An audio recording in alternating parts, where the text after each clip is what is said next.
Lindsay, how's it going? Oh, it's fantastic. I'm thinking about ice cream because it's a hot summer day, Aubrey, and that's when I love to eat ice cream. I know we know you love ice cream, but Ugh, I have to have chunks in my ice cream. I don't know if I've told you this before. I can't eat like soft serve that doesn't have nuts and chunks of chocolate and stuff. What about you? Do you yes, like chunks that's in your totally ice cream? valid. Yes, that is totally valid. That is my ideal. That's why I'm a big Ben and Jerry's fan. Huge fan of Ben and Jerry's because they give you not just chunks, they give you like huge pieces of cookies, brownies.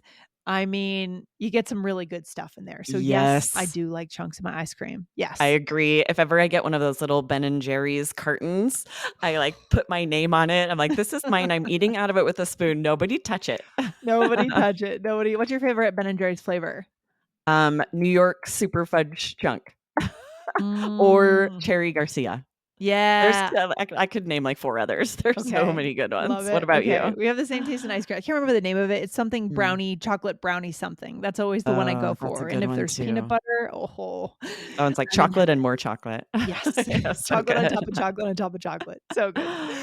Well, All right. today, you guys probably recognize this word chunk from episode 2028. We had a student ask about the words resonate and chunk. And we promised that we would cover chunk soon. And here we are fulfilling our promise, right, Lindsay? Yes, as we Because always we do. do, we talk about chunking quite a bit here on the podcast, but it's not about chunks in ice cream. It's a different kind of chunking. Right, so we're transitioning away from the ice cream talk, too Right. bad, unfortunately, guys, and I we're know. talking about other ways that we use it. So tell us a little bit more here, Aubrey. Yeah, so we use that verb chunk, and you guys have definitely heard us say it on the podcast here to mean to group something together. And when we use that, when we say you need to learn this phrase as a chunk, or you need to learn this as a chunk, we're talking about phrasal verbs, idioms, expressions that have to be used word for word. You change one word, you change a preposition, and the whole meaning is lost. So Yes. often we teach phrases as a chunk, Yeah. grouped together. They have to go together. Yeah, it just makes things easier, right? You can bring things together. You learn it as essentially one word, but it could be 3 or 4 words, right? Exactly. And Mhm, one thing to point out here, this word's a little tricky because not only does it mean chunks in ice cream, we're going to go into all of the different meanings of the word chunk in English. But when mhm. we talk about grouping something together, we use it as both a noun and a verb. So as a noun, we might say, learn this phrase as a chunk, right? And we're using it as a noun, but we also use it as a verb, right, Lindsay?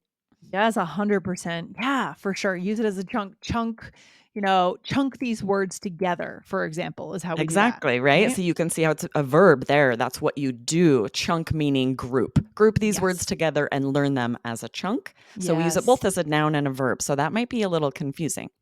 Yeah, I mean, this is how I tried to learn Arabic when I was learning. But Aubrey, you learned French in your younger years, right? I mean, you taught French. I can't believe you got to the point where you're able to teach French. Isn't that right? Yes, I taught in the Bronx High School, and then I also Yeah. taught French at Gateway Community College. And I definitely use this. I taught my French students to learn vocabulary in chunks like this because Yeah. it relates to every language. One good way to by the way, one good way to do this is through music, right? You can remember Yes. lyrics. That's really kind of a chunk, right? But it's amazing to be so fluent in a second language that you could teach that. I admire that about you, Aubrey. That's really Thank cool. you. Because when I hear you speak French, it feels very authentic, your accent. Is that true?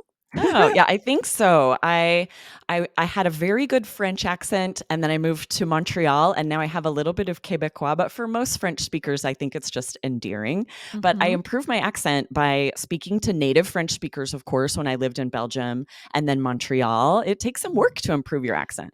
Yeah, hearing that native accent really does matter, and pronunciation matters, right? It gives you a Yeah. certain level of confidence when you know you're saying it more or less correctly with the correct pronunciation. And I know when I think about our listeners, it's something that I know you guys want, that our listeners want to improve to be able to speak naturally, right, Aubrey? Yes, we do. We have listeners ask us about improving accent all the time so they can be Mhm. understood, right? And to improve your accent, if you aren't living in an English speaking country, you need the right tools that use native voices. Yeah. So, by the way, guys, we are sponsored by Rosetta Stone. And I do want to let you all know about an amazing feature that Rosetta Stone has for pronunciation. It's a patented speech recognition engine called True Accent, and it's built right into their program. Yes, Super we'll be important, Aubrey. Yeah. Yes, absolutely, right? And we'll be talking more about this feature and other amazing features in Rosetta Stone more soon. But for now, we want you guys to know that using Rosetta Stone is a great way to commit to your language learning on a daily basis and to make sure that you feel confident with pronunciation. Yes, and guys, now they are offering a lifetime membership for All Ears English listeners. You can buy the Rosetta Stone program now and you can get access forever, right? To all the lessons for all the languages. There are 25 of them on this program and you can literally never pay a renewal fee. That's great because I don't like renewal fees. I know, same. That is amazing. So, guys, go ahead and get started. Yep, for a very limited time, guys, all ears English listeners, that's you, can get Rosetta Stone's lifetime membership for 50% off. So that's $149 for unlimited access to 25 language courses for the rest of your life. So you can redeem your 50% off at rosettastone.com/AEE today and use coupon code AEE. That's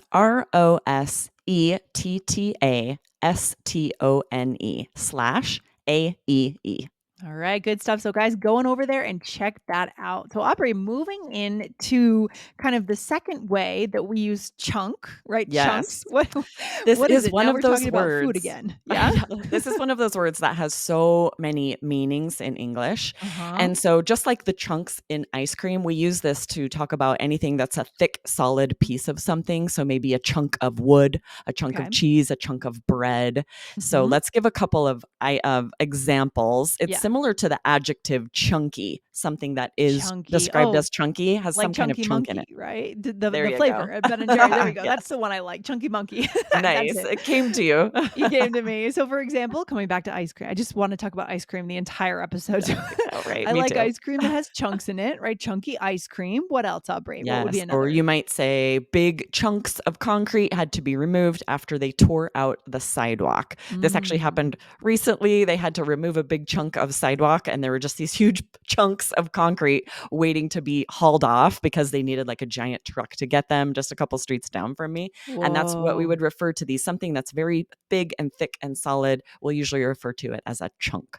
Yeah, it makes me think of when we had our tree cut down right here in front of our house. They were hauling off huge chunks of, of the actual Wood. trunk, the tree trunk, different word, Yes. guys, but chunks of wood that were being broken up and then put into a wood chipper. So, yes. Yes, we actually Mhm. not stole, but someone had to cut down a tree and those big chunks of wood were in front of their house, Yes. and we took a couple to use as, like, end tables in our backyard. They're Yes, very we've got cool. them too. Yes, we've got You them did too. I the think same those are thing, that's we have awesome. that. Yeah, we sanded it down and Yes, treated it with epoxy and all these things, and now we have these really cool, authentic looking end tables. I I think those love are it. whenever someone has a tree cut down in the neighborhood, I think it's a hot item. People go out and they Everyone's, grab like, stuff. Yeah. stealing the chunks of wood. Hey, we it can no longer say Jessica's the only crafty one because you and I have both made No. furniture. We just are selective about what we craft. Exactly, Yes. exactly.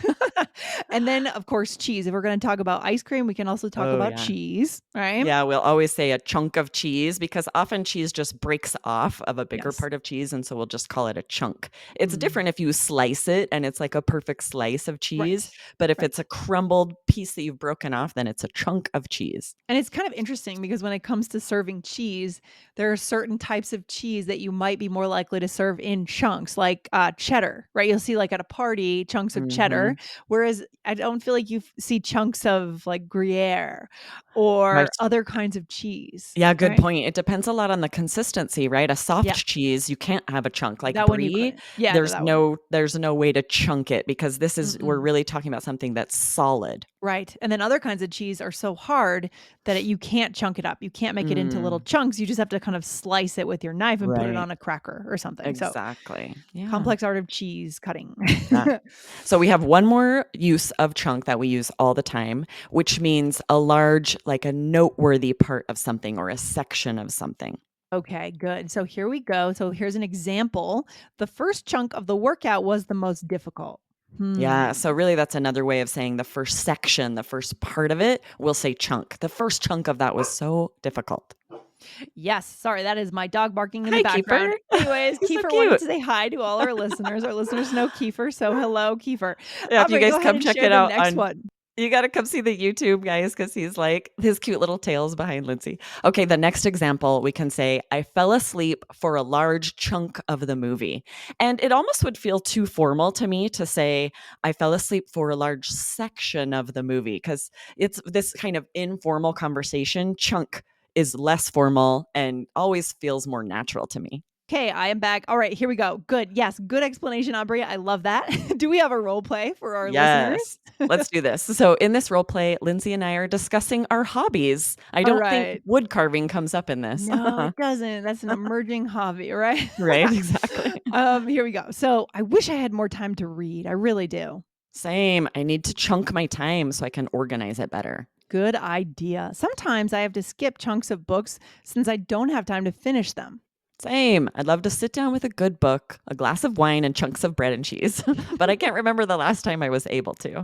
That sounds great. I know, right? Wine, That cheese, and sounds a book. dreamy. Dreamy, Right. dreamy, dreamy. I love it. So here you said, Aubrey, same. I need to chunk my time. So here you're using it as a verb, which is one of the Mhm. ways we showed you guys that you can do it. Yeah. Exactly, that first meaning, just like we talk about grouping words in order to learn them in a chunk, we talk about time that way too, grouping chunks of time. So yeah, Yes. that's we do. I talk about that a lot with Jessica here at Allers English. I'm like, I have to chunk my time in order to get everything done on my to-do list in order to stay organized. Yes, 100%. And then we talked about another way to use this, right? So I said, good idea. Sometimes I have to skip chunks of books, or I could say entire chunks of books. Since I don't have Yes. time to finish them, this means a large section of something, right? Exactly. That third meaning we talked about, right? If you're having to, maybe you're reading a manual and you just don't have time to read the whole thing, you're going to skip entire chunks of it. Yes, I love that. What's the third way we used it in this role play for our listeners? Yeah, this is that thick, solid piece of something where I said, I'd like a glass of wine and chunks of bread and cheese. That just means like a handful of it, right? Something that has been torn off of something else. Yes, so good. Makes me want to travel to France and just eat bread and I cheese all the know. time. Get a nice charcuterie board. Yes. Oh, so good. So, what's a takeaway for our listeners today, Aubrey? Yeah, many words like this one, chunk, in English have so many meanings. We use it as a verb, as a noun. It means several different things. So, context clues, of course, always help. We give you lots of examples. And with today's tips, you'll be able to understand all the different meanings and be able to use them yourself because it's a really fun word. It's a more informal word in a lot of contexts. Yes, totally. Special thanks to our listener who sent in this question about this word. We so appreciate your questions, guys. If you do have a question, Aubrey, where should they send their questions? Yeah, you can email them straight to me, Aubrey at allearsenglish.com, and I can plan an episode about them. Love it. Guys, don't forget we mentioned in this episode that you have a special deal available to you guys only. It's a special deal for the All Ears English audience. You can go to rosettastone.com/AEE to get your 50% off of lifetime access, unlimited lifetime access. So go over there to rosettastone.com/AEE. Okay, Aubrey, good stuff. Thanks for being on the mic with me today. Awesome. See you next time, Lindsay. Take care. Bye. Bye.